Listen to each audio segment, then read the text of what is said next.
Hey, Paula, thank you so much for joining me today. My pleasure. Awesome. So tell me a little bit about you and about your business. So I'm an immigration attorney, and that's all I do. And that's all I have been doing for the last, I would say, 15 years, even longer, because before I was a paralegal, but I was doing paralegal stuff before immigration, an immigration attorney. Awesome. So what are your goals for your attorney's business? Where do you want to take that long term?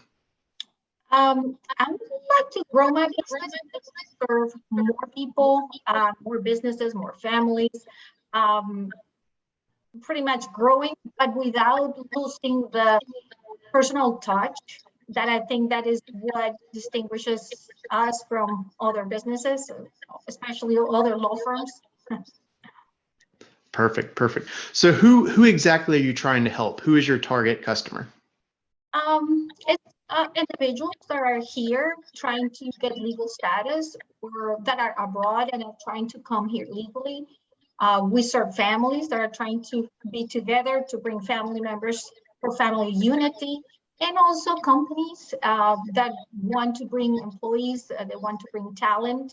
And nowadays we have a lot of employers that really need help here. So in order to cover that shortage, we also help those businesses. Great, great. So you've obviously been in the business for a long time.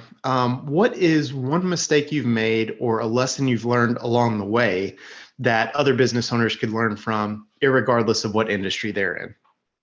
Well, when I started my practice, my private practice, because I used to work for law firms before, I knew law, immigration law, but I didn't know how to manage a business. I had no idea about the financial skills, IT, advertising, accounting, all those things that you need to really know in order to have a successful business. So I made my fair share of mistakes, but those helped me grow. And I definitely think that that's what I would recommend somebody that is trying to start a business. First, try to get the skills to manage the business. Yeah, yep. That's very common for lots of business owners because you're wearing so many hats at the same time. Yes, and most times you're not prepared for that. Right, right. So as you were learning and going through that process, did you have a great coach or a mentor along the way? And how did they help you? Well, unfortunately, in my field, we not easy to find a mentor. I would say my mistake really taught me throughout the process. I have learned a lot, and I have also learned to recognize that I need help. There are things that I better leave it to professionals, and so I have surrounded myself by professionals, people that know accounting, that know IT, that know advertising, and all that, because it's impossible to do it all well. So I guess that's how I've managed my business. Yeah, it's extremely important to have a great team around you for sure. Mhm. So what does the future look like? What are some challenges you see as you continue to grow the business? Well, the future looks very bright. We immigration attorneys are in high demand. So I think we're not going to lack work. And just, well, we need to learn as an immigration attorneys, we need to navigate the system because there are constant changes.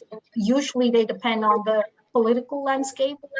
So learning to navigate when the landscaping is always changing, I think that's one of the biggest challenges for us. Absolutely, absolutely. So what is the best way for someone to get in touch with you or your firm if they'd like to learn more? We have a lot of, we're active in social media. We have Facebook, Chavarro Law Firm. We have Instagram, Chavarro Law Firm. We have a web page. They can contact us from the web page. They can call us. Perfect. Well, I'll link all of those in the description as well so people can easily find you. And then my last question for you today is what most inspires you as you continue to grow the business? I guess what I've seen lately, a lot of people that really didn't have a clue about immigration, they have met immigrants and they have learned of their struggles, and they're willing to help them. And I've seen that growing in the community, and that really makes me happy. So it's something very inspiring. Awesome. Awesome. Paula, thank you so much for your time. Thank you again for joining me today. Thank you for the invitation.